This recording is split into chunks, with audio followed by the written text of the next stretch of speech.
Hey everybody, hope you're doing good. This is Rob here with another reaction video. I have a special guest here today. This is my buddy Greg. Hey Rob.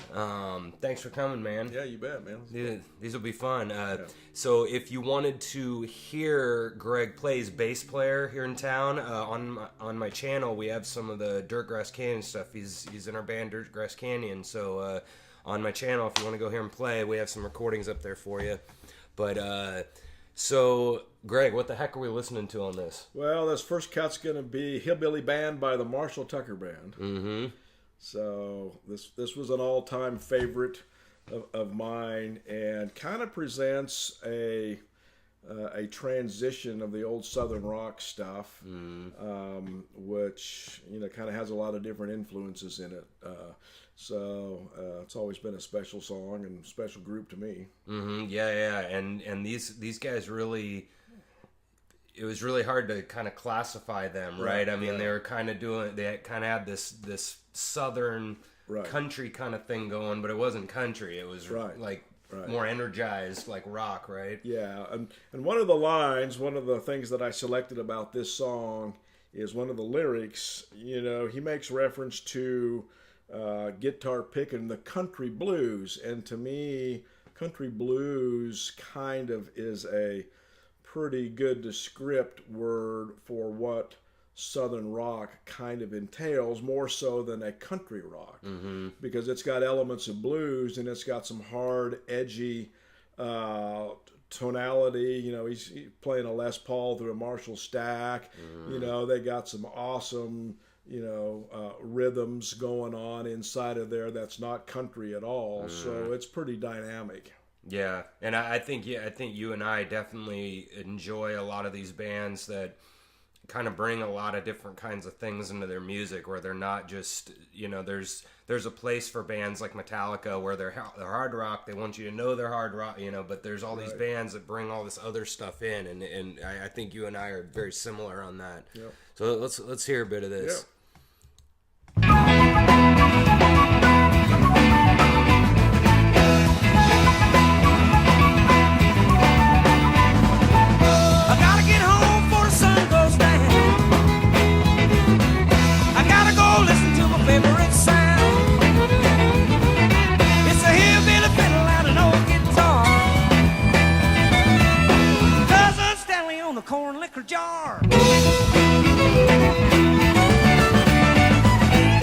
Already you're hearing flute. We've already heard violin. Right. That's pretty sweet. Yeah.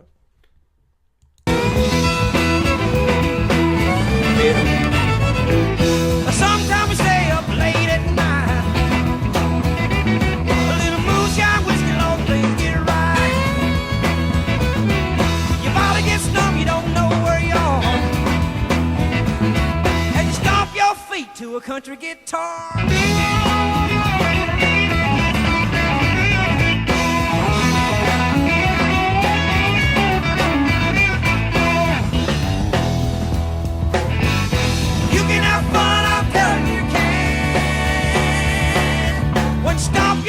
To a hillbilly band.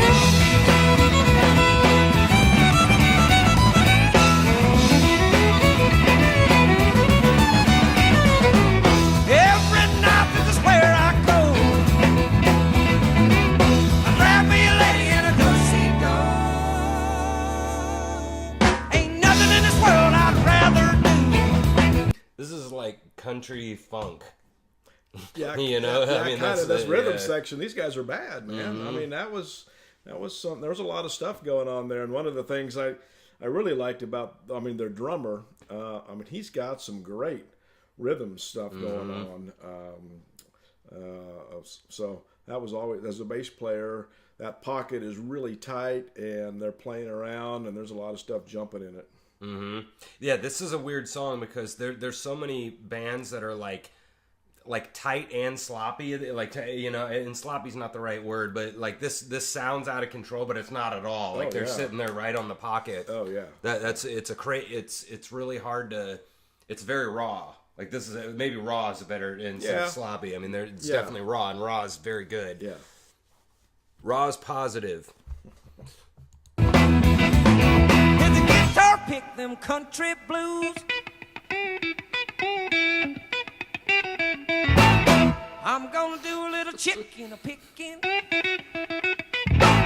I'm gonna do a little chicken picking.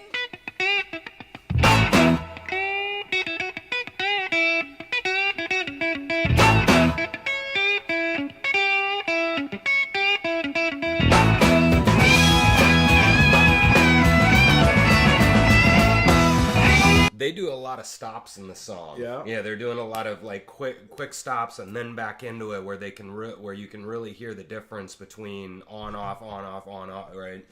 Yeah, and what's also interesting about the stops is it gives them a chance to change the dynamic of the song. I mean, right there when he cuts into his solo, I mean, he's got, he was doing all his chicken picking stuff, and then he's, screaming on his, Les Paul and his Marshall stack for the lead solo. And that is a completely 180, but it all fits together in a fluid deal that's really interesting. That chicken picking, I mean, I don't even know what that reminds me of. I mean, obviously like old school bluegrass or country or something, but then he goes into it with the screaming sound, and that's like straight Allman Brothers or something, you know? I mean, straight 70s rock guitar solo. Yeah.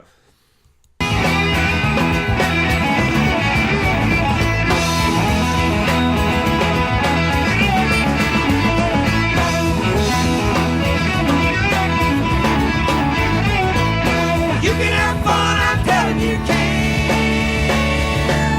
When you stomp your feet to a hillbilly band. There we go. Yeah, and then boy, the vocals they had. I mean, it almost reminded me of bluegrass for sure. Like but there was like a '70s thing too. It's really hard to describe. Yeah, it's got an underlying punch to the whole thing, and then all these different element layers on top of it that kind of make it what it is. Yeah. What's another? Another kind of fun fact about Marshall Tucker Band? I don't know much about those guys. Well, the band itself, the guitar player was the leader of the band. His name was Toy Caldwell. And then his brother, Tommy Caldwell, was the bass player. And so it was, instead of the Caldwell Brothers Band, they came out with the Marshall Tucker. I don't know where the name came from. Yeah. But brothers. Yeah, they were brothers, and they were from South Carolina, Spartanburg, South Carolina. And they had an amazing run, and I would say obviously the Allman Brothers was the premier Southern rock band that started that movement, but Marshall Tucker was right in there behind them and really helped solidify and create that sound and that whole genre for a long time to come. And part of what I thought would be interesting to also talk about is not only back in the 70s, but still, has an influence and a footprint on some of the stuff that's going on today, that maybe we'll play a few other songs that kind of segue from back then, because obviously country music today has taken a big turn. And so, I mean, you can argue, and a lot of people do, that a lot of today's top 40 country is a lot of the old Southern rock, country rock. But to me, a lot of that stuff doesn't have the bite and the intensity that these guys had. I mean, they'll still do some of the progressions and some of the, bending of the strings and some of that kind of stuff that gives it a taste of that, but it's still kind of country without the bite to it, if that makes any sense. Oh, yeah. Well, I think the big difference between for example, what we just heard and that is, that sounds perfect and this is raw. The new stuff that they're coming out with. I mean, everything is really produced and that might be part of that bite thing. Maybe you're talking about a little bit of the energy. I don't know. I don't know about production value wise. I mean, this guy, the producer, I believe this was Tom Dowd, who actually was the same producer that did a lot of that old Capricorn recording stuff and ended up being the Allman Brothers and Eric Clapton. I mean, he produced all of Layla and all of that kind of stuff too. So, I mean, the raw sound is a production goal, I think, of what he did. I mean, a lot of that Allman Brothers stuff was the studio stuff was pretty tight and produced, but it was designed to be raw and to give you that emotional tie because of the rawness. If that makes any sense. Right. Oh yeah. Okay. Yeah. So, but Marshall Tucker's a really cool band. I'm glad you played some of the lesser known stuff. Can't You See is probably one of their most famous songs, but right. They had a lot of good stuff. Yeah. So what else is on this album that we might take a look at? Yeah, let's do that. So that was Hillbilly Band. We'll be back with another one here. We're gonna do a couple of these. So check out the other ones that we come up with. All right, there you go. See ya.